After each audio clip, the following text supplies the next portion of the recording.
This episode is brought to you by Bureau, our title sponsor. With 8 vibrant locations in Miami's best neighborhoods, Bureau is the perfect co-working place to work, network, and thrive alongside other entrepreneurs, creatives, professionals, and local businesses. Find your space at bureaumiami.com.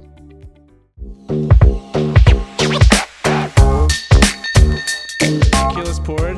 Welcome, Matt. We're really excited to have you here. Thanks, guys. Cheers. Good health. Thank you. Yeah, thank you, man. Thanks. By the way, Matt or Matthew? Depends how angry you are. Matt's fine. Your wife calls you Matthew when she's pissed off at you, huh? Yeah, actually, that is true. That's very true. I actually never thought about that, but yeah, sometimes she does. Well, welcome. We're glad we convinced you to have a glass of tequila with us because when we got the email yesterday... It wasn't that difficult. It wasn't at all. It didn't take that long. But, when we got the email, we're like, fuck, this guy's not going to drink. So we talked shit about you, but you've redeemed yourself. So we're excited to have a little tequila with you today. You're getting on the plane to New York, right? I am in, what time is it now? About 4 hours. Okay, perfect. So you'll have a nice flight after a glass of tequila. Yeah, awesome. So we're here with Matthew Barron, right, Ben? Sitting down in Bureau Central with Matthew Barron. Thanks for coming down from New York to visit the 6th borough. We were just talking before the pod. You're doing some deals down here, building a couple of apartments. Yeah, more than a couple. We're building about 2,800 apartments here in Miami now.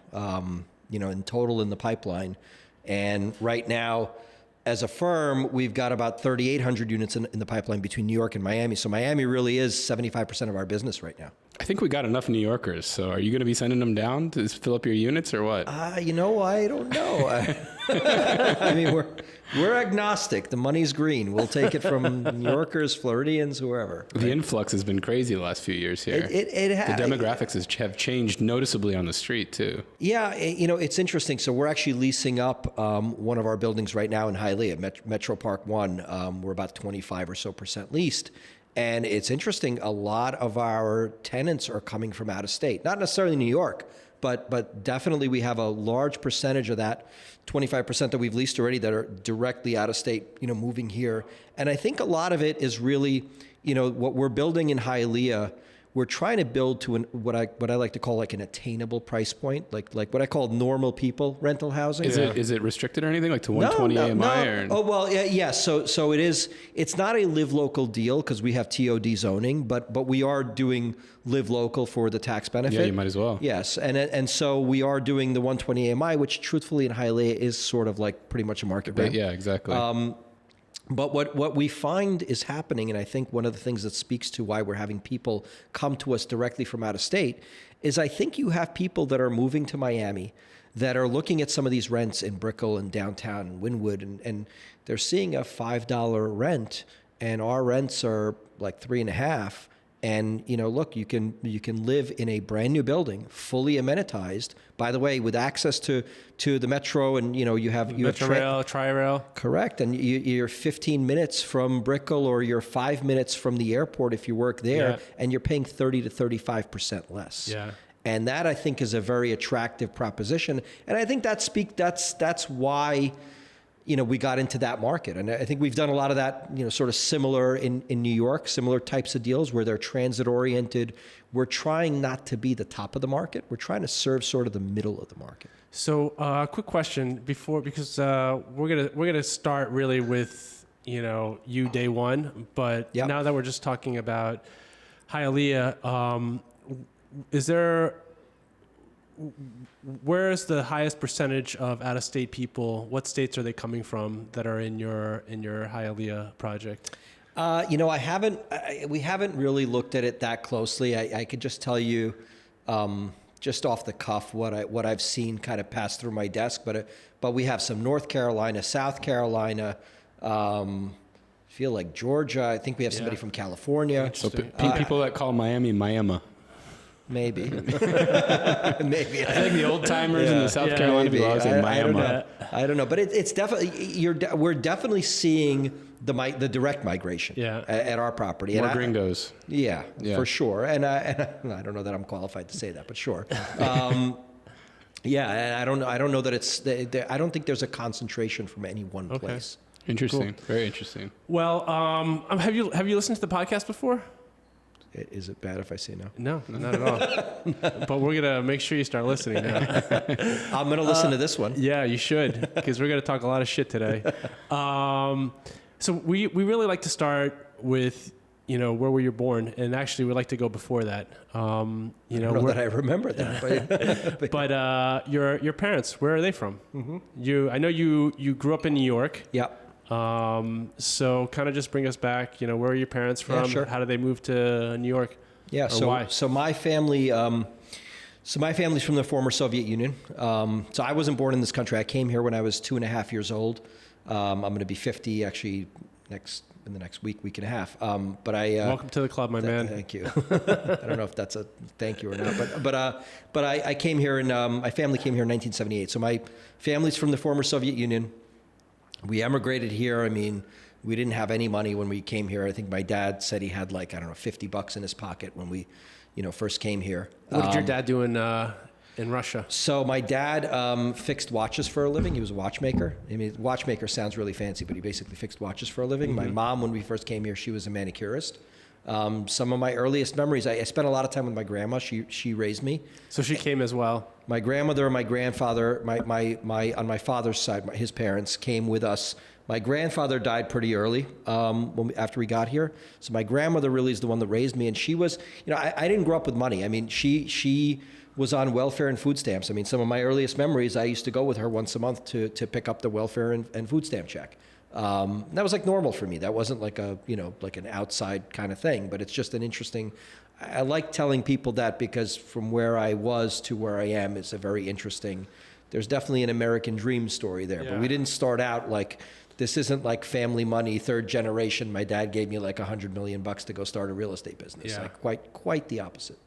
Okay, cool. And so where you grew up in what part of New York? So I grew up in Brooklyn. Okay. In Brooklyn, New York. So I grew up in Brooklyn. Product of a public school? Yeah. Yeah, right? Yeah, product of I went to public school. So my story is not really a linear story. So I went to public school and, look, where I grew up, I didn't have a lot of role models. Like, it's interesting. I always tell people this, like, I didn't fully know what was possible growing up. Like, I didn't know anybody that had a lot of money or had nice things.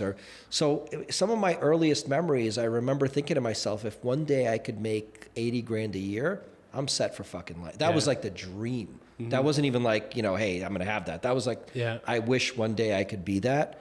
And it's interesting. So after high school, I dropped out of college my first semester. But hold on, before we get there. Yeah. So elementary school in Brooklyn. High school in Brooklyn. High school in Brooklyn. What subjects did you like? Or what were you good at? So it's interesting. I was pretty good at school. I liked history a lot. History? I liked history a lot. I was a big history buff. I didn't take school that seriously when I was younger. Yeah. It was one of those things where I was actually very good at school. I got pretty good grades. I was one of those kids, I didn't have to work hard to do well. Yeah. And I didn't do that well. I was sort of a mediocre, I would say like my grades were mediocre to maybe on average, slightly above average. B+ guy? Yeah, sort of like that. Maybe the occasional A, but truthfully, that was with like no work. Yeah. I would show up, So what were you doing around when you weren't, you were just dicking around doing what? I don't even remember, nothing. Were you into sports? Video games? Look, truthfully, when I was in high school, I was a club promoter. I was a New York City club promoter. Oh, now we're talking. Now we're talking. I don't know if I even want this out there. Oh, we definitely want this. Chasing skirts. Yeah. Were you promoting at Limelight? Where was it? No. Although I did meet my wife at the Limelight. That's a longer story. But I used to promote clubs called Expo, System, Mirage. Oh my God, you're really taking me back. Yeah. I think at one point China Club we promoted. Oh, wow. There were nights where I would have 2 or 3 clubs a night. Yeah. And so was that kind of your first job promoting clubs? Or? I guess so. Yeah. I don't know that I really thought of it as it's interesting. I think I got into it, and I got into it with my friend we were partners. It was, my friend's name was Sam, and I'm Matt. So I can't even believe this is really going back. We used to have these business cards. We call ourselves S&M Productions. Nice. I guess that was my first. I never thought of it as a job. That was my first business. But you were getting paid, right? We were getting paid. Yeah. I mean, look, hey, looking back, we were making, I don't know, $500 to $1,000 a week, which back then was like crazy money. Yeah. Crazy fucking money. Yeah. I mean, we were like, you know, and you were in high school? And by the way, so I was getting into clubs that I should not have been getting into. I was getting free drinks at the clubs, right? Like, so there were some baller times that, you know, looking back, there were definitely some good, you know, we were definitely punching above our weight for a little while there. And so how are you getting the word out? How are you promoting? Because this was pre-social media. Oh yeah, this is it's like handing out flyers and. It's literally handing out flyers in business. We had a voicemail. I think we had like a voicemail box, business cards, flyers. We would go to other clubs, stand outside, like stuff like that. Like, you know, you had the guest list thing, and we just got paid for everybody that came on the list, and it was. Not that much. You know, not so that. you were a pretty social guy growing up, though. No, I was not. Yeah. I really, you know, it's interesting. I really was not. I would say, you know, I was an introvert back then. I had like a small group of friends, but I was not the most popular guy. It was almost like a Jekyll and Hyde kind of thing, where I was not like one of the popular guys at school. But definitely the club promoter thing. It's almost like I had like a second life in that world. Like I definitely. Was it the money that attracted you, or just the whole thing? No, look, it wasn't. Looking. I mean, I guess back then it did feel like a lot of money, so that was nice because I made some money, and certainly that was a nice thing because I didn't have any money. Getting into clubs was nice and made me feel a little bit like. I don't know if power is the right word, but it just, you know, you felt kind of cool, right? Sure, like I had access that cut right through the velvet rope. Yeah, sure. I had access that other people maybe wouldn't have, right? Like, and so there were definitely some very cool moments. There's no question. So first job, club promoter. Yeah. Early hustling days. There were a lot. It's funny, you know, I have 3 kids, and my older son, who's 20, he's like, every time we're together and I tell him another story, he's like, Dad has had like 30 jobs. Like I tell him whatever, you know, I was a club promoter. I did valet parking. I worked for Budweiser, stacking like bottles. What else did I do? I worked for Airborne Express as a salesman. I don't even think that company exists anymore. What else? I had a lot of jobs. When was all this? Was this during high school, This is college? like high school. Well, I didn't really go. So if we're getting to the college part, I did a semester of college and then I dropped out for. Where'd you go? I went to Pace University for like literally. I mean, I don't think I finished the first semester. Like I went there. You know, my family was having financial issues. We didn't really have any money, and I dropped out and I went to work. Ben, you know what they say in real estate? If people don't know you, they're not doing business with you. Exactly. That's why the Built World podcast works with top-of-mind public relations, because being a best-kept secret sure doesn't pay the bills. Paula Uspa-Abbott, the brains behind Top of Mind PR, is a former real estate journalist, so she knows exactly what makes the media pay attention. And let's be real, getting in the press isn't just about bragging rights. It's about building credibility, landing deals, and making sure the right people know your name. Whether it's top-tier media coverage, killer storytelling, or just making sure you're the one people think of first, Top of Mind PR has you covered. Want to stand out? Hit up topofmind-pr.com or email info@topofmind-pr.com. Because in real estate, if you're not visible, you're invisible. Ben, you and I are all about PropTech, and if there's one tool we absolutely cannot live without for our commercial real estate brokerage business, it's Vista. Absolutely. Vista is incredible. We use it every single day, and we're always wondering, how do they do this? Every evening we get an email from them with real-time closed transactions. No more waiting around for months for the property appraiser to finally update. Yeah, whether you're doing industrial, retail, office, land deals, they have every closed transaction. And it's not just the speed, Ben. The details are on point. Seller and buyer info, contact details, phone numbers, emails, everything is accurate. It's hands down our top prospecting tool to farm for warehouse deals in Hialeah. Vista keeps us one step ahead always. It's also the best way to search for comps when putting together opinions of values for clients. Head on over to Vista.com and use code BuiltWorld and get 30 days free access today. VIZZDA.com. So I went to work at a stock brokerage firm, at one of these, like, not quite a boiler room, but like not a name brand firm, right? I didn't have a college degree, right? Cold calling. Cold calling. So Glengarry Glen Ross style. Huh? Oh yeah. I mean, I was making. These stories I actually do like to tell a lot. So I was making 300 to 500 phone calls a day.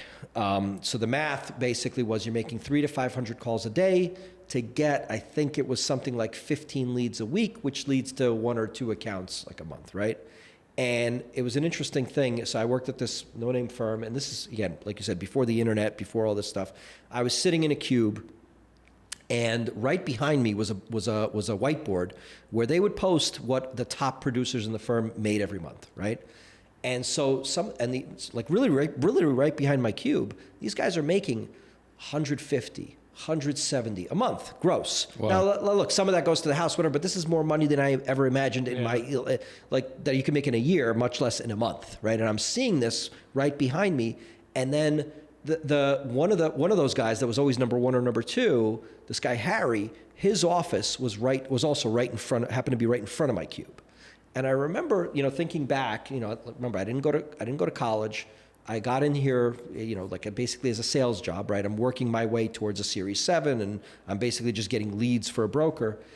And I remember looking at Harry, and he was one of the top guys, and I'm thinking to myself, like I don't know anything. Like, this guy has contacts. He's made some money. He was born with a silver spoon in his mouth or something like that. Who knows? Right? I don't know if he was, but he certainly knew. He had a lot more knowledge than I did. He had a lot more access to networks and people than I did. The one thing that I realized I had is I could maybe outwork him. So I quickly realized, I'd be in the office by 8 a.m. every day. I wouldn't leave until midnight because the law back then was you could call people until 9 p.m. Well, guess what? I could go back in time because I'll start calling Chicago and I'll start calling L.A., right? So I worked Saturdays and Sundays. And How long did you do this for? Because that's brutal. This is several years, and I'll tell you where it went. So I got my Series 7. I started doing pretty well because I was just an animal, like working. And what ended up happening was, and I was dating my wife at this time. We weren't married, which is another story. But I got a call from Morgan Stanley. I guess back then, this is like the mid-'90s. They were trying to poach people's books, right? I had a small book. I don't know how they got my name, but they got my name. Got a call from Morgan Stanley. How big was your book? Do you remember? It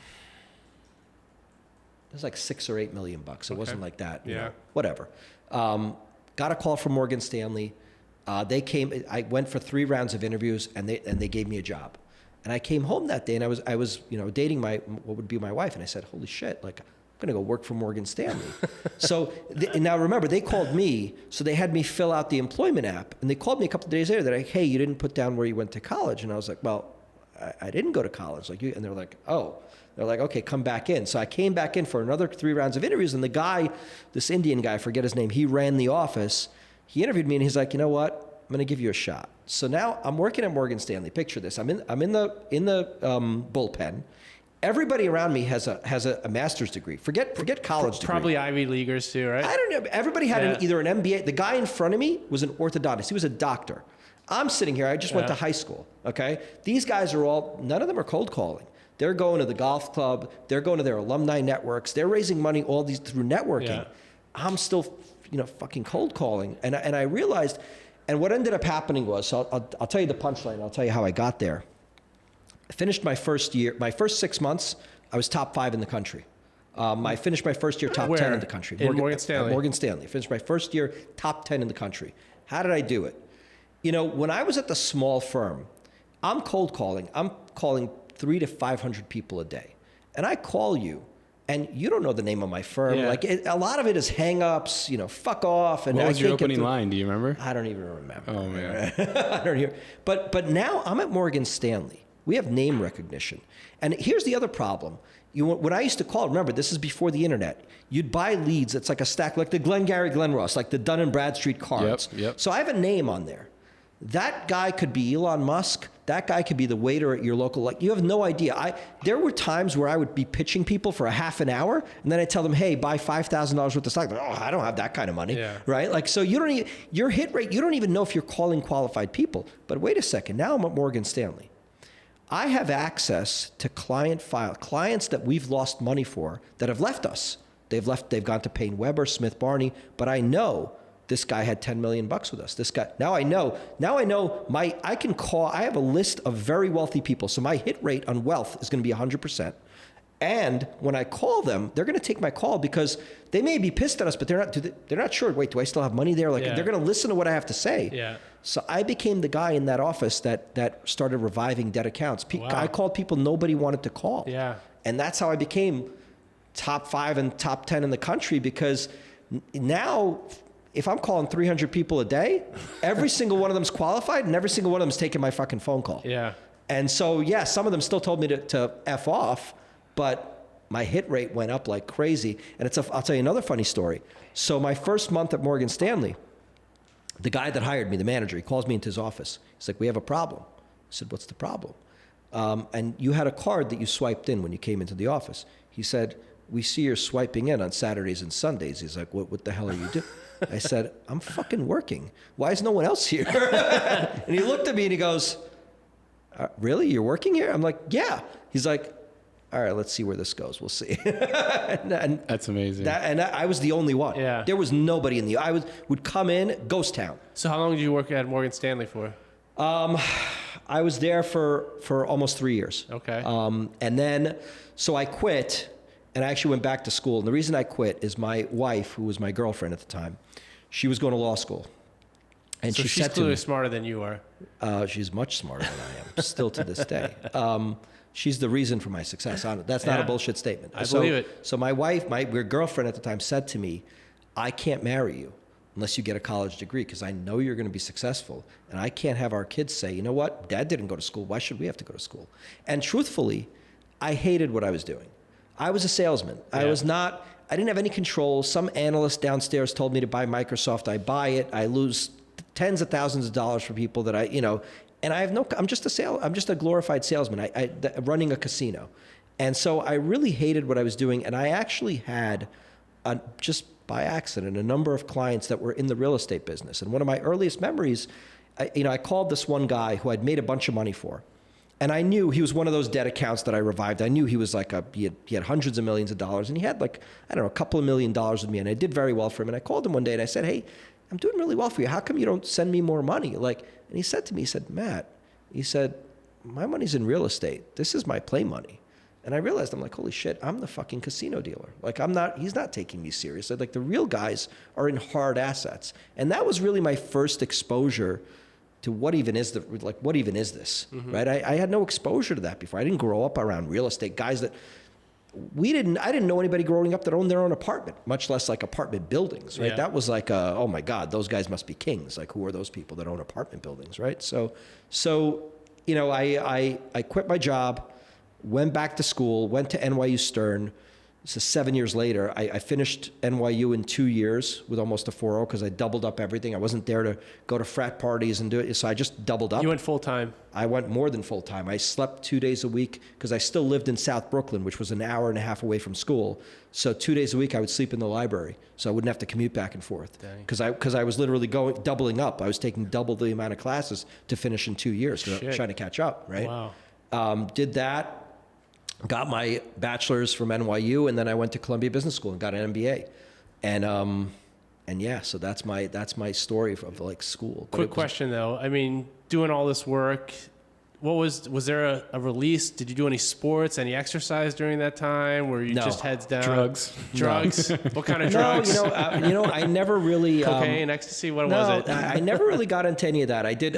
As a club promoter, I did drink a lot because I got a lot of free drinks.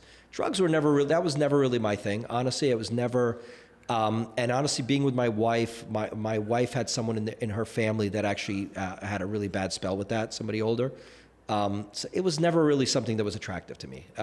But certainly alcohol was for a while. But truthfully, during that time period, you have to understand, I had already tasted a little bit of success, and now I finally got a little bit of an eye opener being at Morgan Stanley and being around some wealth and seeing okay, what's really possible. I never knew anybody that had $1 million, much less 100 million. All of a sudden my eyes got opened wow, there's people making this kind of money. And just my focus really shifted away from all of those things. Forget going out, forget, any of this stuff. My focus became really laser focused I got to play catch up now. Your superpower seems to be insane work ethic, and I think you got some feedback with the smaller firm and then Morgan Stanley, where you saw direct correlation into hours in and money out. So you realized then when you went back to school, you're like, I can just crank this shit up and outwork everybody. I used to call it the brute force method. Yeah. Like you might be smarter than me, you might be more connected than me, but I'm just going to outwork you. And that's my superpower. Yeah, that's right. And it's I've gotten older and a little more successful, so I am able to ease off a little bit. But there was a long time where I'd sleep no more than 3-4 hours a night. Dang. Wow. And that was really not very healthy. I don't know that I recommend that, but that was certainly my way of catching up. And I felt like I had a lot of catching up to do because I don't know that I say I wasted time, but I was sort of 6-7 years behind everybody else that went to school, that went down sort of the normal track, went to school, graduated, got the job, started building up.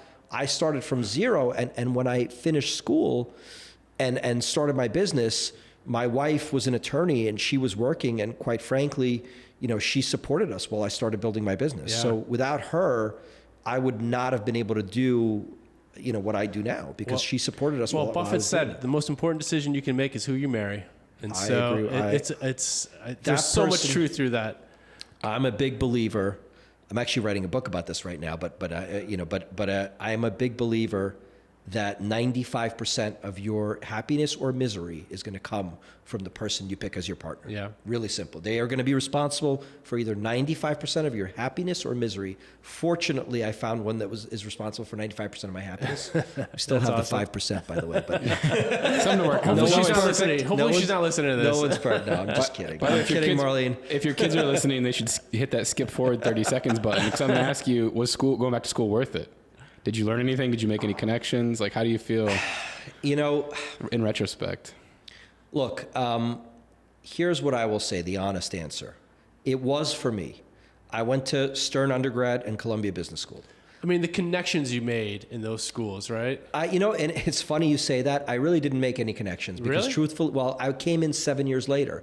A lot of the connections you're making, you're joining frats, you're making friends with people like you, you're going out. It's not necessarily sitting in the classroom next to the person, right? I didn't really because I was already older and I was there for I was like tunnel vision there for one thing. There was no social. How old were you when you went to graduate school? In undergrad? Undergrad, I was...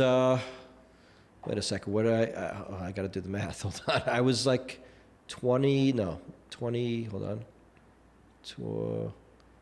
25 or 26. Yeah, you're an old man for graduate school. Yeah. No, that's undergrad. Yeah, undergrad. That was exactly, undergrad. Yeah. 25, 26 years old at undergrad, right? So these kids are 18, 19 years old. I'm not really making friends with them. You're not fucking around with them, going out with them. And I also have I have a fiance. It wasn't that, and I didn't have the time. Yeah. I didn't have the time either, even if I wanted to. I will say this. Look, I think that if you have a specific goal in mind and you go to a certain school to achieve that goal, there is a lot of value because there's validation that comes with that degree.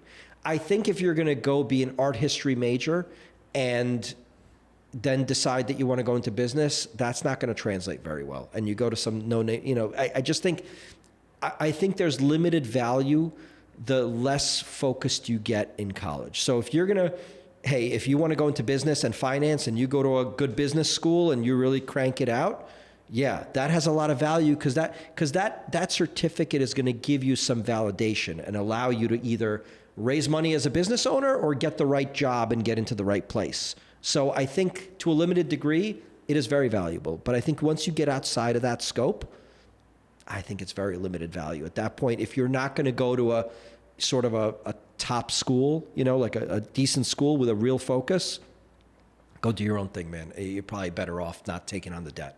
That's my view. Yeah, so fair. you Makes got sense. an MBA from Columbia? Yeah. And then what? So I actually started out in the real estate business as a financing broker. I was trying to, so it's actually really fun, another funny story, but I was trying to get a job in real estate banking, investment banking, because I thought maybe finance would be the way, which it ended up being the way in, but not exactly the way I initially thought.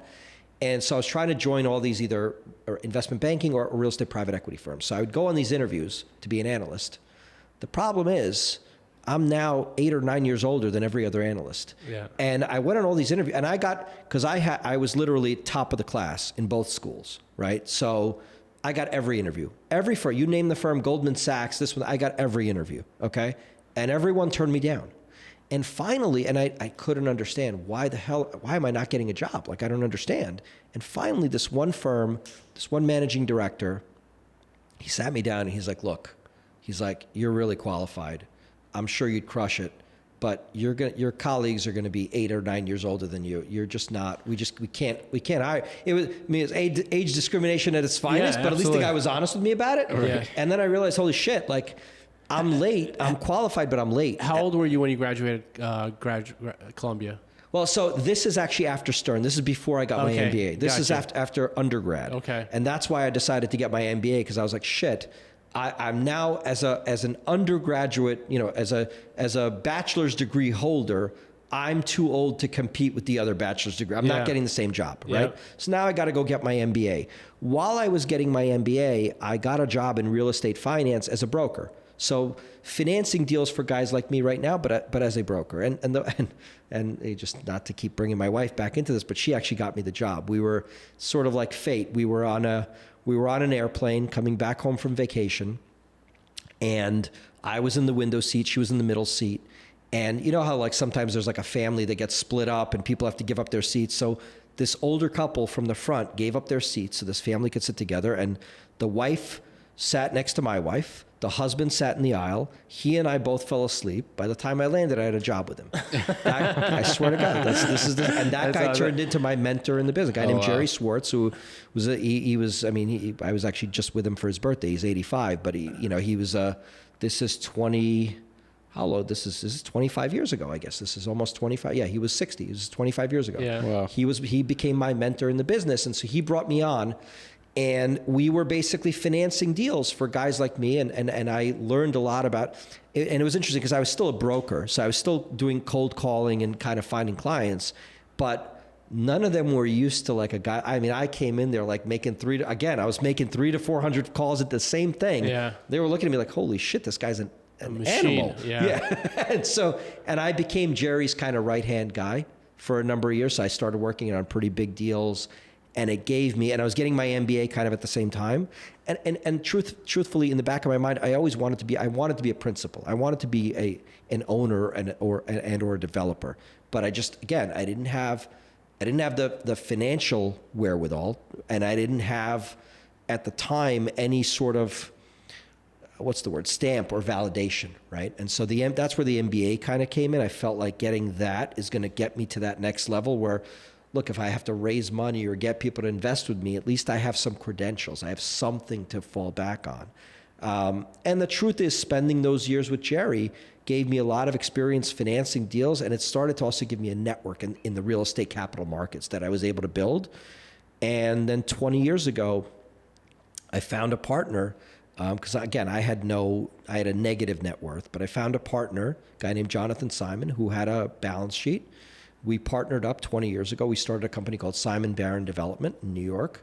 And we started doing, again, because I had access to the capital markets from my brokerage days, we started doing private equity deals. We started doing big deals right away. We did about $1.8 billion of deals together in 15 years that we were together. 5 years ago, he retired. I took the firm and rebranded as Barron Property Group.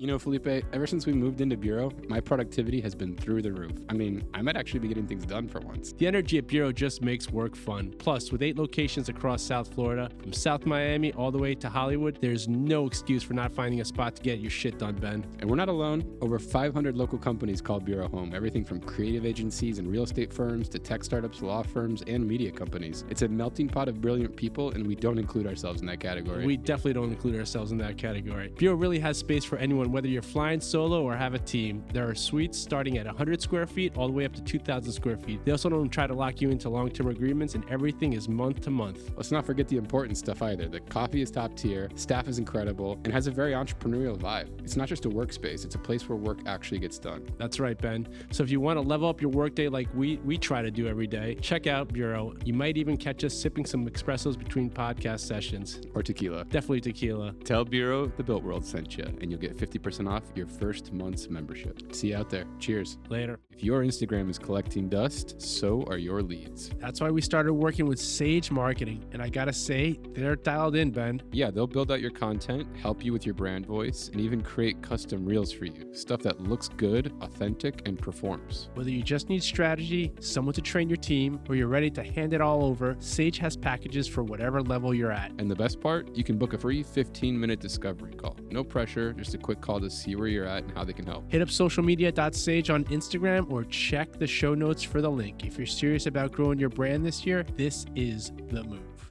And so let's back it up. What were you guys building in New York? So, Let's go even further. Yeah. When you started Simon Barron Development. Yep. That was called, right? Simon Barron Simon Development. Barron, yep. And you left Jerry. Did you leave Jerry, or were you kind of doing both at the same time? I did. I left Jerry, yeah. So burn the boats. It was a full... It was, definitely. Well, look, Jerry and I were still very close. So I didn't burn the relationship, but definitely... You were all in on Simon It's Barron. funny that you say, because I'm literally writing a book called Things That I Would Tell My 20-Year-Old Self, and some of the things in there are like burn the boats and all these. So yeah, burn the boats. I burned the boats. I said I want, this is what I want to do. Jerry was actually really upset because I was kind of his right-hand guy, and he kind of had a, I think, plan for us, and that was not what I wanted. He didn't think the guy that's making 500 calls a day would want a little more? Well, no, it got to a point. That's a little foreseeable, Jerry. I'm sorry. No, truthfully, by then, I wasn't doing that anymore. We got to a point where I didn't have to do that anymore. But, again, I wanted to be our clients. Yeah. I didn't want to be, and there's no right answer. There's people that make a fortune doing what Jerry does, but it's not. No, totally. That's just what I wanted to see. That's what I wanted for. And did you have a bunch of savings saved up before you did this, or you just went for it? No, I had a wife. He had a sugar mama. Yeah, she was taking care of him. Yes. My wife was very successful early on. She was an attorney, and she went in a house at a big bank, and so she was doing very well, and fortunately, thank God, she was able to support us. Yeah, that's when awesome. I did this, because essentially when I left Jerry, I was making some money with Jerry. I started making decent money with Jerry, but when I started my business, I went from making decent money to making almost nothing. For sure. And it took, truthfully, it took really like almost 7 years for me to start making real money. Like real estate business, especially as a developer, it's not a fast business. Yeah, I tell my kids, it's chess, it's not checkers. How old are your kids? 20, 17, and 10. Wow. Yeah. Same wife, Everybody always asks. So when you and Simon started, what was the business plan? To just build shit? Like, did you guys have a pretty much specific look, Jay, honestly, it's a great question, because the truth of the matter is we just went where the money was. It wasn't, where was the money in those days? So we did a bunch of, in New York, you have a lot of these old buildings. We did a bunch of like older, like renovation type deals. So buying an existing building, just renovating it. How many units? What'd you guys start with? It's interesting. One of our first deals was an assemblage for a ground up development site, but it took so long that we ended up doing some other deals that were existing asset deals. So one of our first deals was about 170 units. We didn't really start off with small deals, because again, we were going after private equity money. Yeah. And even back then, the smallest check that a private equity firm would want to write, it's much bigger now, but it was like 20, 25 million bucks of equity. And what neighborhoods were you buying in New York? So Brooklyn, Queens, and Manhattan. Brooklyn, Queens, and Manhattan were the three places that we really operated. And always near transit? Always near a subway? Always. In Manhattan, pretty much everything is near a subway. Yeah. But in Queens and Brooklyn, yes, it was definitely transit oriented. In Queens, we really hit it big, and even to this day, we're still in this neighborhood, in a neighborhood called Long Island City, which is sort of on the waterfront in Queens. And we were very early there, and we had a lot of success, and we continue to have a lot of success there.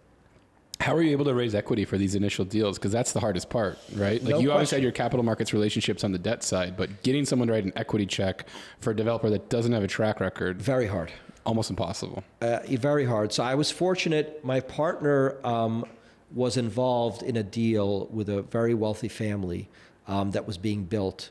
That was before me, before he and I teamed up. But because he had a small piece of that deal, what ended up happening was we would, whenever we'd pitch our deals, instead of having meetings at our office, we'd have meetings at that deal, which was being built, right? So look, at the end, I came from a sales background.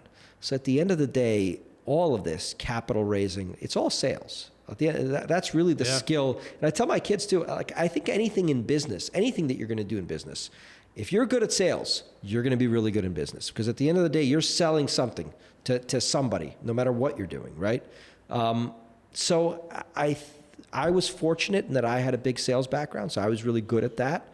And we were lucky that we had that one deal that he was a part of, that we could sort of position as, maybe we were positioning it as more involved than we really were, but it was a good sales pitch. Totally. Yeah. And look, even then it was impossible. It was really hard. Because you're basically asking for someone to put up all the equity, right? And you're asking for someone to take a flyer on you when you don't really have a track record. Right. And you're asking because we were trying to get private equity money, you're asking for somebody, it's not even like it's their money. Right, they're managing money for somebody else. Well, that should make it easier, right? Well, yes and no. Other people's money is always easier to spend. It is, but look at it this way: if you have a job and you're managing private equity money, you don't want to lose your job. Well, yeah, you don't want to. Way easier to say no than yes. Correct, exactly, and you want to go with something that's proven, not something that's new, even if it looks sexier and better, right? Yeah, the downside is risk is way higher than the reward. Correct, exactly. Like it's if they do really well on that deal, maybe the guy gets a little bonus. If they lose money on the deal, the guy's losing his job. And your partner, did he have any real estate development experience at all that he brought to the table? That one. But not really. Yeah. Not really. It was kind of optics, really, what it was. And so that first deal was really hard. And once we got that first deal done, then the floodgates really opened for us. And then it became a thing where we were kind of, I liken it to sort of like, I hate to be misogynistic, but this is a really good example. It's sort of like if you ever go to a bar that you go to like every week and you know everybody there, and all of a sudden like a brand new hot girl walks in, everybody just swarms the hot girl. It's like fresh meat. Totally. We became like fresh meat. Yeah. Like we did like this one deal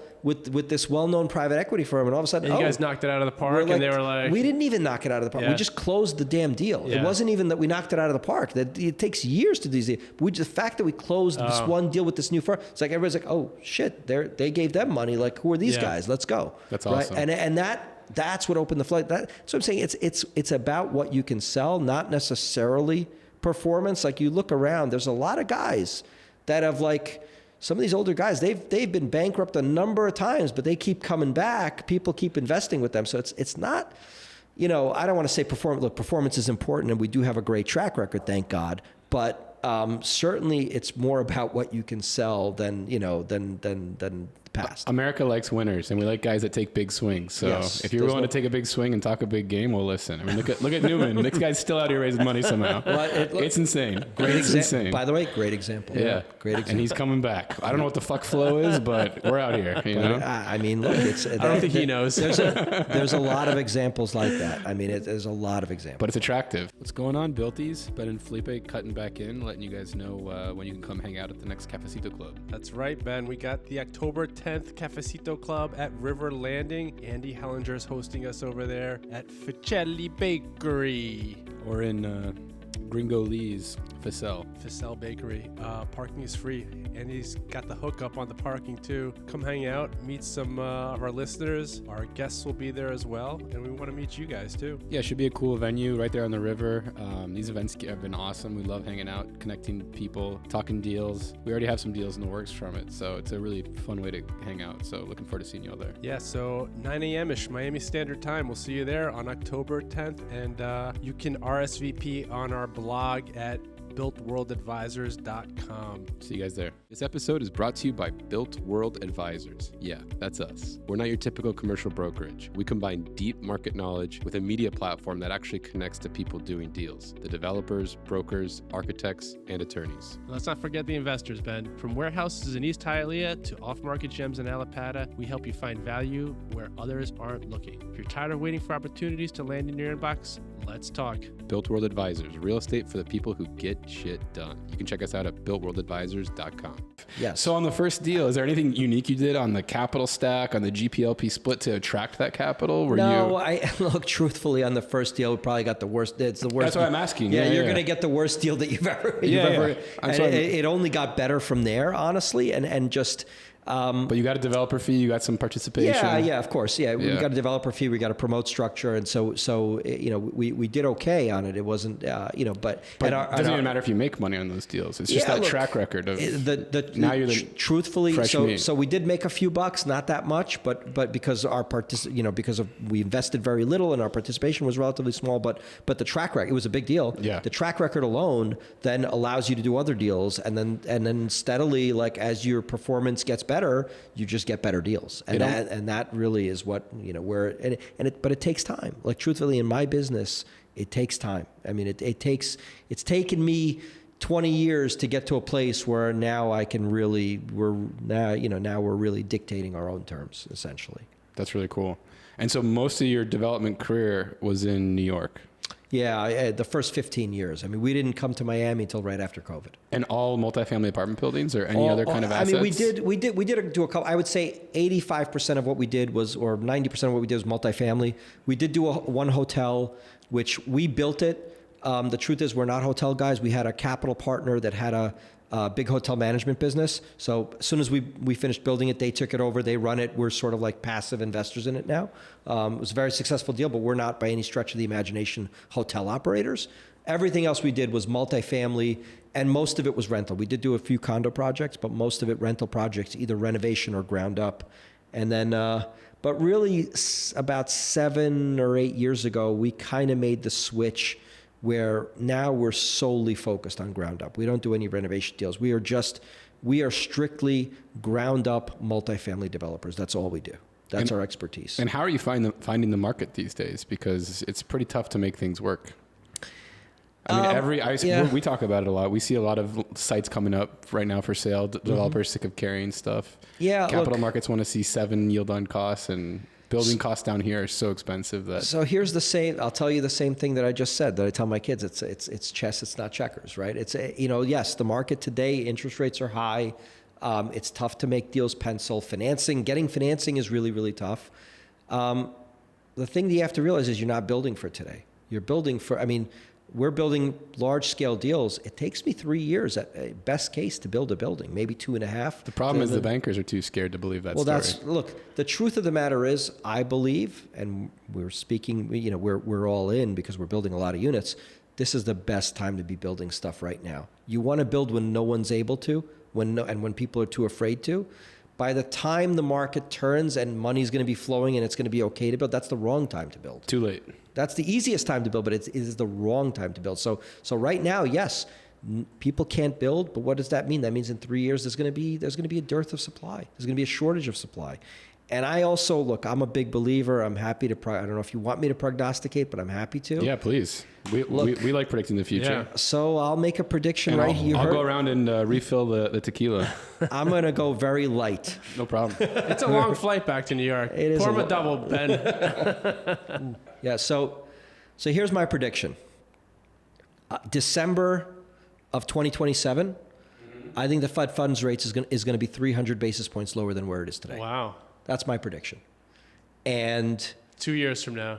A year and less than that. It's whatever. December 27 is what, 15, 16 months away? Something like that. Year and a half away. I think a year and a half from today, or a little less, Fed funds rate is 300 basis points lower than where it is today. And I think that the capital markets are going to open up tremendously for real estate. I think cap rates are going to compress very, very significantly. And I think we're going to be going into a market 24 months from now where there's not a lot of supply, because a lot of stuff got financed and started getting built in 21 and 22 when rates were low, but not a lot got financed in 23, much less got financed in 24, and I think almost nothing's getting financed in 25. So you're going to come to this cliff of deliveries starting in a couple of years. And what that's going, and I'm talking now holistically New York and Miami. New York, I think, is even worse for a lot of other reasons. So on the supply, New York's supply side is just an absolute hole. There's nothing coming of any significance. Miami's a little bit better in that respect, but I think that's going to stop just because of what's been happening in the market, and makes it, as you said, it's very challenging to make deals work, get them financed. Bankers are scared, et cetera, et cetera. And that's going to create a tremendous dearth of supply, I think, in 28, 29, and 30.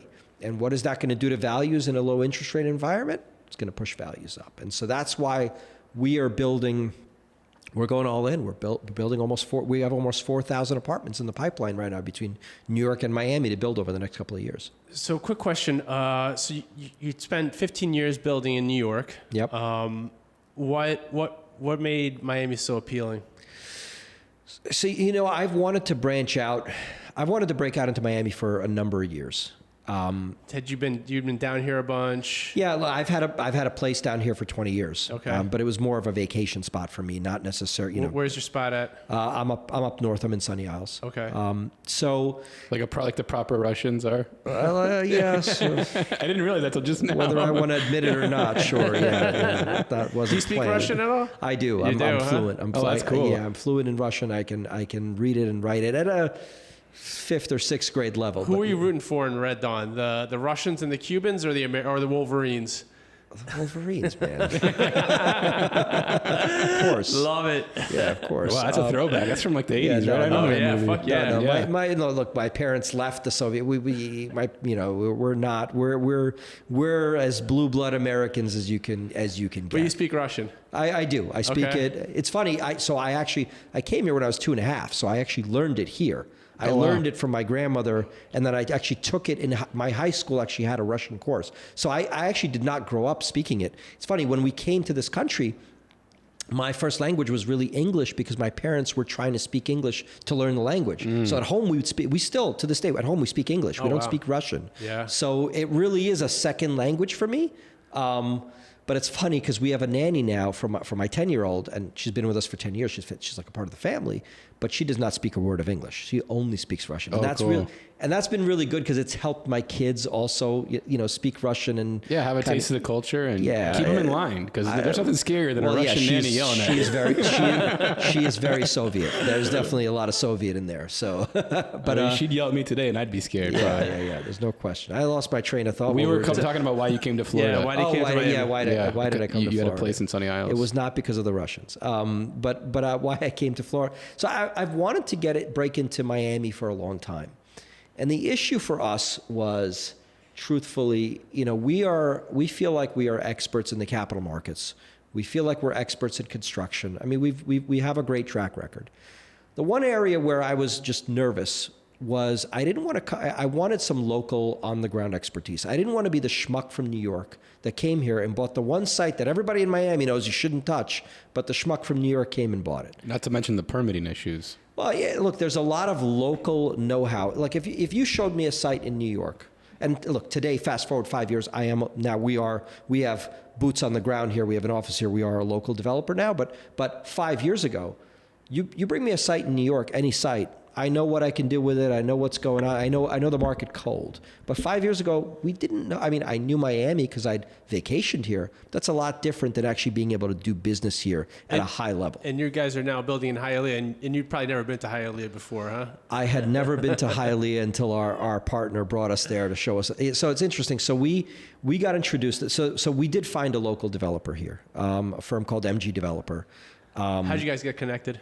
So I had a buddy at Collier's who was doing their financing, and he and I were friends for many, many years. We'd actually never done business together, but I told him, I said, look, I really want to get into Miami. He said, I got this local developer down here. And Illyrio at MG, they'd built a great track record, but building sort of smaller deals, sort of the 30, 40 unit. In Coral Gables mostly, right? In the Gables, that's right. Like very high-end stuff, condominiums. Yeah. But not like large scale. There's a big difference, at least in the financing world, building a 30 or 40 unit deal, building a 500 unit deal, and getting the financing for a deal like that. So you didn't have the track record and the expertise to do multifamily rental. So it was actually a great marriage because he was looking for that track record and that expertise, and we were looking for the local know-how. So we met, we hit it off, even though I don't speak a word of Spanish and he didn't speak a word of English, but we still hit it off. A lot of smiling and nodding. It was actually really funny because we had somebody translating for us, and we were almost not finishing each other, but we really did have a very similar vision, even though we couldn't do. He's Venezuelan, right? He is. He's Venezuelan. Yeah, he's a great guy. So it was great. And then so he showed us a couple of sites, and he takes me to Hialeah. And I really think it's funny. I never actually asked him this. I wonder, I almost feel like he was kind of thinking about it as like a throwaway, like, oh, okay, I'll show him this. I don't think he'll ever be interested in this. It's not. And as soon as he showed me side, I was like, this is where I want. And I remember, I remember him looking at it, and I don't remember if it was after the translation or not. He was like, really, here? I was like, yeah. He thought the New York boys wanted to develop in Coral Gables, right? I was like, no, this one, yes. And it was, to me, we had built we built a lot of success in New York in a neighborhood called Long Island City, which was really, when we started investing there, I don't know, I guess almost 18 years ago now, it was really a neighborhood in transition that, was not thought of as a residential neighborhood. It was very close to Manhattan. It was right across the river, but it was a heavy industrial area, but it was very transit oriented. And that's what East Hialeah is, where you guys bought in. Mm-hmm. It's very industrial, very transit oriented, right on 79th Street. Yep. Tri-rail station, Metro rail station. Yep. 1 block from that. Yeah. Yep. Yeah. And so you saw the similarities between Long Island City and Hialeah. I said to myself, look, what made us really successful in Long Island City is we were able to buy cheap land, because in that area, nobody was really building residential, like not at scale, right? We were able to buy cheap land, but that cheap land, because it was transit oriented, we were able to deliver rental apartments at a rent that 15 minutes away was 30 to 40% higher, right? So I was able to deliver the same quality product at a lower basis and charge a lower rent. So now the people that couldn't afford to live in the city, hey, you're a few minutes away. I'll tell you like a funny story. Our one of our biggest deals that we did, we built this building called Alta. It was a 42-story high-rise in Long Island City. And I was going for the construction loan in 2014, right? This site had, if you can imagine, it's an industrial area, had a strip club on it, a parking lot on it. And I was getting a loan from AIG. And the guy who ran AIG's loan department, I knew him from my brokerage days. He was coming over, and he got stuck in he had his, I don't know if he had his driver or whatever, or car service, whatever it was. He came 40 minutes late to the meeting because he was coming over the Queensboro Bridge, and there's a lot of traffic. And so he shows up, he looks around, he's like, what the hell is this piece of shit? Like, we're in the middle of, like, it was, and literally, I think he actually said those words. And I said to him, Mike, do me a favor. Don't get back in your car. Get on the sub. The subway was right, kind of similar to Hialeah, right next to our site. I said, Mike, get on the subway, go back to your office. He called me 12 minutes later from his desk, and he said, Matt, I get it. He gave us $200 million to build that building. So I saw the same thing in Hialeah. I said to myself, we're surrounded by areas where the rent is $4.5, $5 a foot, right? And hey, we could buy land here pretty cheap. We could build a product where we don't, the rents have gone up since we started this product, but today it's like $3.50 a foot. It's like 30 to 40% less, depending on where you are, Brickell or Wynwood, and we could deliver that product, and we could deliver a similar quality product, and it's transit oriented. You're 15 minutes away from all these places. To me, it was Long Island City, just south, better weather. So Ben and I are focused on industrial in East Hialeah, right where you've bought and assembled a ton of property. We're just big believers in it. What you guys are doing on 79th Street is really cool because you're also very close to the hospital. That's a big asset there as well. I'm sure you have a lot of tenants that are probably work at the hospital as well. In that particular area, there's a lot of IOS, a lot of multi-bay warehouses. What's IOS? Industrial outdoor storage. Oh. Okay. I'm a multi guy. I don't speak that. It's a lot of parking for industrial uses. Not much in terms of amenities for the residents. And so that seems like it eventually has to come. Are you guys building these multifamily deals with retail on the ground floor? Do you see restaurants, entertainment coming to that area as well? You guys bought a lot of single family homes. That's right. and knocked those down and have built multifamily over those assemblages that you guys have created. So I'll tell you a funny story. I like telling stories. We like stories. So in Long Island City, because this I think translates very well. 18 years ago when we did our first deal there, we had a deal. It was actually a failed condo. Somebody was trying to do a condo after the GFC, and it was like one of those stories. It was half built. They ran out of money, whatever. And we actually bought the debt and foreclosed on them and then turned it into a rental. And so when we were finishing that building, it was a 100 and 60 or 70, I don't remember, 150 or 70 unit building with some parking and some retail. So we had a lot of construction guys working in that building. Back then in Long Island City, there was no, if you wanted to go to lunch, you wanted to go buy some milk, there was nowhere to do that. And catty corner to us was a gas station with these repair bays for cars. Because we had so many construction guys working there, the guy at the gas station opened up a sandwich shop in one of the repair bays for the car to feed our construction workers. It's a true story. What a hustler. Yeah. Okay. Yeah. Fast forward. Saw the market opportunity there. I love Fast it. forward 18 years. Long Island City has multiple Michelin star restaurants. There's Whole Foods. There's every kind of amenity you can want, but it's also 60,000 units later, right? Yeah. So I think in our area of Hialeah, I think today, yes, we are doing some retail at the base of one of the buildings. The other two, they're sort of on side streets. We're not going to do much retail there.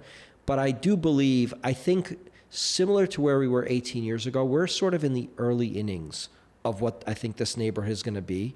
And I think as the density comes in, and we're going to be a big part of that. Look, we're building a couple of thousand apartments right now, and that's, who knows what's going to be, what we're going to do in 5 years. But if you look at our area where we're building our buildings, a lot of other developments are starting to pop up all around us, right? Because we're creating that density, and we're almost, it's really placemaking, right? We're placemaking in that area, and it makes sense because you're a block away from the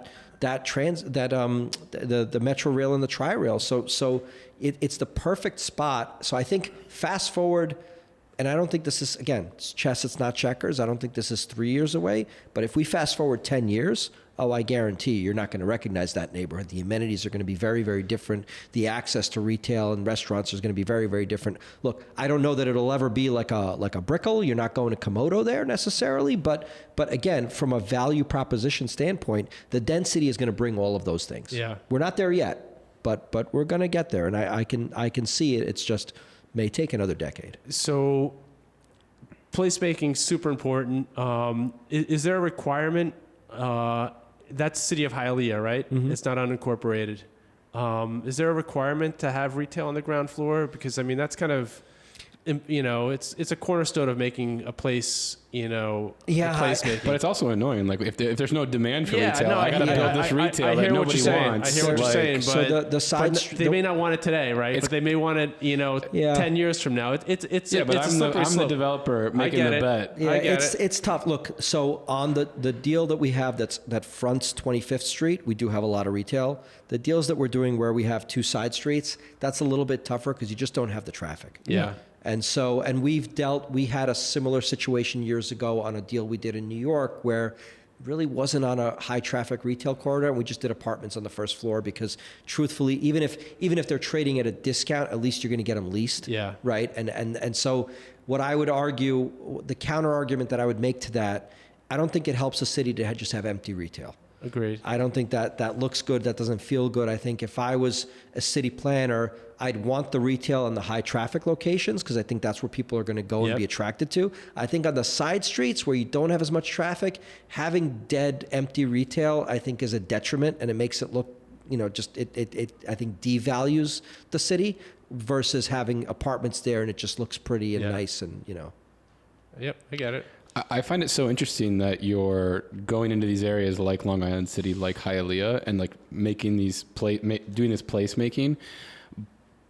But that's really fucking hard. And I like, what's the secret sauce to getting bankers and equity partners to sign on when the yield on cost today isn't what it might be in 3 years, but rents haven't been increasing at the same pace? That's the salesmanship, right? Like, how do you build that case to pitch these guys that this is worth taking a leap on? There's a lot of sales involved. A lot of sales. Look,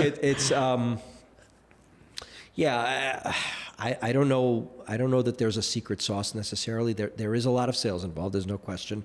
Track record helps too. Look, I think that one of the things that we have that's helpful to us, and like I said earlier, it's taken us 20 years to get there, is we've built a track record of delivering. So I think our lenders and partners know that no matter what, at the very least, we're going to get the building done. Right. We're going to get it done on time. We're going to get it done on budget. And that's, as G.I. Joe used to say, that's half the battle, right? I mean, so at the very least, they know if they can at least underwrite their loan basis, they're going to be fine. They're not necessarily caring whether we make money. I mean, they do, but they don't, right? So I think that's part of it. Understanding that they've got a competent developer that's going to figure it out and get it built.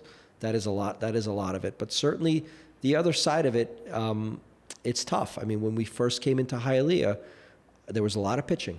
There was a lot of pitching involved, and there was a lot of, trying to make the comparison between that and Long Island City, even though they're, 1,800 miles apart. But it's a lot of, you have to have that vision, and you have to pitch that vision, and you have to have conviction. And look, we also put a lot of our own money behind it. So it's not like, again, years ago when we started our business, we were putting very little of our own money into deals, and it was all OPM and it was all private equity money. Fast forward to today, look, we own the majority of the deals that we're doing, or at least at the very least, at least 50% of the deals that we're doing. We're putting in substantial amounts of our own money. So that helps too, because for sure. Because you're putting your money where your mouth is. So skin in the game. Yeah. Do you think you'd be able to do deals like Hialeah if you didn't have significant capital? I think it'd be a lot tougher. Yeah. Right. Like trying to convince equity partners that want to see sevens. You're like, well. Yeah, like it'll be there, I promise. Yeah, and I've raised all the money, and I have none of my own money in it. Yeah. I think the fact that we put a lot of our own money in it, and look, again, fast forward to today, 20 years ago, we didn't really have much. I didn't have any balance sheet, but we, collectively we had a balance sheet, but we didn't have much of a balance sheet. So even if you're not putting in your own money, and then you don't really have any real skin, at least even on the guarantee side, you don't have a balance sheet to risk. Fast forward to today, we have a real balance sheet. We're putting in real money. We have stuff to lose, and we have a real reputation. So there's a lot to lose. We could lose a lot of our own money. We have balance sheet risk, and we have reputation risk. So I think, again, it takes you 20 years to get that and to be able to risk that. But certainly putting a lot of that at risk does carry some weight. It's not everything. I mean, it's still very challenging with all of that, but that does help. I respect the ability to still take those bets, because I think once guys reach a certain level, they kind of pull back and they're like, well, I'm kind of comfortable. You're still I think my full wife, send over here. I think my wife wishes it was more of that. But, well, I agree with your vision. I think now is an excellent time to be building. Yeah. That's always what I'm pitching. Yeah. But it's really hard to get banks and equity partners to see the vision and to, it's flat today, but once this gets absorbed and once we move, 2 years down the line, rents are going to be trending upwards, and it's going to be a much different picture. There's a reason it's called the 1%, because the other 99 don't take those bets. Yeah. Right? They don't see that. It's much easier to follow the herd. It's much easier to follow. It's very hard. Who's a bigger herd follower than bankers? Everybody. It's not just bankers. Everybody's a herd follower. It's hard, when you're in it. Again, real estate is a very long game. It's a very long game. And so when you're in it today, it's hard to see through what's going to happen. I mean, look, think about summer of 2020, summer of COVID. Values, I could argue, are zero on everything. Could you have there were very few people, I think, that would have made the bet, and some did, that values were going to double in a year and a half's time. Yeah. Right? Yeah. I mean, so again, when you're in it, it's hard to see through that. So people were saying we were never going to shake hands again. You remember that? Like, handshakes are dead. Yeah. New York is dead. Yes, everyone was. I mean, there were a lot of things that were said. And so again, it just goes to show you that time, in real estate, the secret is time. If you can create time, you will look, the guys that have created time and been able to last look very, very smart. And the guys that haven't been able to hold on and create time, those are the ones that don't look so smart. I mean, so are you continuing to look for opportunities in around East Hialeah? We have another deal that we're likely going to start in the summer of what year are we in? Summer of 26. So we'll start a third deal in the summer of 26. I think at this point, we just have so much on our plate that we're trying to be very cautious and careful. We don't want to overextend ourselves too much. So we're definitely being a little bit more careful. We want to try to not take on too much. Again, we're doing really large scale deals. Every one of our deals is, 5 to 6 to 800 units a pop. So you don't need to do 10 of those a year. I mean, we're happy doing, 1 or 2 deals a year. And I think we're sort of on a good pace with that. So I think right now we're probably, I would say, pretty full. That's not to say we don't think the market has more legs, but it's just a function of what we think we can carry on our own, given our position. That makes sense. The focus is even 5 years out, 10 years out is probably going to be transit-oriented development. I think Metro rail. Are you looking at would you consider tri-rail? Yeah, I think generally speaking, the deals that we like to do and that we've had a lot of success with, anything that's transit-oriented and anything where we can deliver a product, that I think targets the middle market or maybe even the upper middle market. I don't know that we are the guys that are going to build the super high-end, $30 million, apartments. Like, that's really not us. No one's built a Rolls Royce condo yet. You want to? Yeah, that's probably not us. It's probably not going to be for us. But so I think we like those types of deals. And so I think that we'll continue to look for those types of opportunities and be active in that space. But I think, again, relative to our pipeline, I think we just want to be careful and make sure we don't get ahead of our skis, and we feel good about what we've got, and if all we do is what we have right now, we'll do very, very well. But I don't think we're gonna stop. I think we're gonna continue to grow. Do you want to grow outside of Florida? What's the future of Barron Development look like? Look, between New York and Miami, I think there's plenty to do. It's a lot of work on. Yeah. I think we might start looking in West Palm maybe. My wife's trying to push me to go there because she feels like there's great opportunity there. So I think we'll probably look there as well. You live in New York right now, right? I do live in New York, yeah. And you come down here. Are you gonna make the full move down to? I don't think. Depends on Mamdani. Yeah. I don't think that's in our near future. I think I've got my family's up there. My kids go to school up there. Look, I'm here every other week, so and truthfully, New York to Miami is pretty damn easy. Yeah. I mean, I'll be sleeping in my bed in New York tonight. Yeah. So it's not a difficult. I mean, you're not commuting every day, but it's not a difficult commute. We're on the same time zone. Yeah. It's a pretty easy flight. But I don't think. Not because Miami's not a great place to live. It is. I just think, me personally, I think right for the near future, I think we're in New York for the long haul, for better or for worse.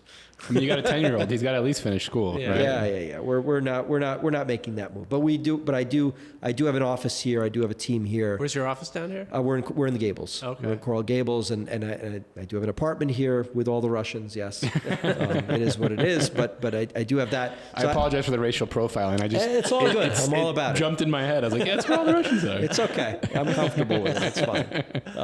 But yeah. So I don't see that changing for us anytime soon. But to answer your question, my problem is it's the same problem I had 5 and 7 years ago when I wanted to come to Miami.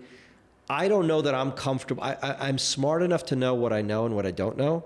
And, hey, if somebody brings me a deal in North Carolina, it might be the greatest deal in the world. But unless I have a local partner there that's got skin in it that can tell me, that can watch my back while I learn what the right things are to do there, not from a land use perspective, I don't know that we're ready to go jump into a new market. And I feel like there's enough opportunity between New York and South Florida that I don't really need. I'm busy enough. Yeah. I'm fine for, if these are the only two markets we're going to work in for now. Yeah, it makes sense. It's a very strong connection. I mean, we always reference it as the sixth borough. There definitely is. You definitely need a local expertise here, and it's taken us 5 years to build that, so I don't want to discount that. It definitely, yes, sure, from that perspective, there's a lot of ex-New Yorkers here, there's a lot of current New Yorkers here. In a lot of ways, there's similar mindsets here. But again, I think the issue as a developer, there's a lot of nuance to the local land use and local political process that if you're coming in here as an outsider and you don't understand, you can really get hurt. You get smoked, yeah. We see it all the time. And I think it's no different when you're going to some of these other places in other states. So I think we're the local guys now, so we're not worried about that. But certainly, going to another market, I think that's the risk that you run. It's totally. Sure, it's easy the financing is the same, the construction issues are the same. It's just, hey, what are the local land use issues that we're going to get really hurt, and we're going to be 3 years behind schedule because we just didn't know. Right. What are the markets that you're in here in Miami? Just East Hialeah. No, that's not true. We have a really big site that we're just finishing an RTZ on. We have a big site right across the street from the shops at Merrick Park. Okay. It's a really big site. We bought 3 or 4 years ago. I don't even remember. Is it on the north side of US 1? So it's on Shipping Avenue. Okay. So it's sort of north of the shops at Merrick Park. Okay. Right next to sort of the Avalon and Cascade Yeah, building. great location. Yes, it's a great mall. Love that area. So we own a massive. Also close to a metro rail station. Yes, Yeah, yeah. again, Yeah. transit. Look, Yeah. it's the Douglas Station. Yeah. Yeah, we're part of the Douglas Station I love RTC. it. Yes, so yeah, it's the same theme. Yeah. Okay, I'm not just making this stuff up, guys. There is some truth to this. So we have that site. We have the zoning now for 806 units, or we could build 2 400-unit buildings, which is likely what we're going to do. So yeah, we got a big site there. We just got that RTZ done, or it's finishing up as we speak. So we're sort of starting to figure out what we're going to do with that site. But yeah, that's another area that we're in. Cool. It's not quite. Coral Gables is sort of like literally across the street, so we're actually City of Miami, which is good for us from a zoning perspective. But we're probably going to market it as Coral Gables. Yeah. But we're on the border of Coral Gables, Coconut Grove. It's an A+ location. So I mean, that's more a luxury. yeah, I would say it's upper middle market. Yeah. That's how I would describe it. I don't know that I would call it. It's not the beach in Bal Harbor, but it's the upper. It's certainly not. Well, Miami, highly. everything is pretty much luxury, right? Yeah, Ben? everything's luxury. It's all it's all relative. It's all relative. Yeah, I think that's right. It's the worst word ever. Yeah, it's all relative. Look, I think our Hialeah project is luxury, relatively speaking. Everything is luxury compared to 20 years ago. Yeah. So Do you notice any building cost differences between New York and Miami? Is like with the hurricane codes, do you notice any kind of cost differential? Or? here's what I will say to you. Here's what we're seeing on cost today. It's hard to compare New York to Miami, especially with some of the stuff that we're doing, because like in New York, we just closed a $400 million construction loan for a deal in Long Island City that we're doing. We just closed a deal with Starwood and Blackstone. We're building a 50-story high-rise that's 563 apartments, right? Well, that's not cheap to build. Well, so when you think about that, it's 563 apartments, 50-story building. I just built 559 apartments in Hialeah. It's an 8-story building, right? So not problem, but in New York you have a lot. The lots are much tighter, generally speaking, right? The density is more condensed, and logistics are more different. So truthfully, it is more expensive to build in New York than here, but not necessarily because materials are more or labor is more expensive. Go up. Yeah, you got to go higher. I mean, and people are building high rise here, but even when you're building high rise here, generally speaking, I think the logistics are a little bit easier. Whereas in New York, it's just a lot tougher and more dense. Here, I would say, and we're seeing the same thing in New York or Miami. And I'll say this: I think this speaks to what I said before about what I think is going to happen with supply. Construction is a leading indicator. So we just bought 2 major GMPs. We just bought a big GMP here for our Metro North project in Hialeah, which we just started 5 months ago. And I just bought a massive GMP up in New York for that $600 million deal that I just told you we closed a couple of months ago. And, the New York GMP was over $200 million. The one here is over $100 million. And we bought those both tens of millions of dollars less than we underwrote. And why? Not because material costs are down, not because construction costs on average are down, but the truth is subcontractor margins are coming way down. And why is that? Guys are still busy from projects that got financed in 21 and 22. But a lot of these larger subs, they're looking out at their books 12, 18, 24 months out. Looks scary. The book is empty. Yep. It's not scary, it's empty. Yep. Because shit's not getting financed.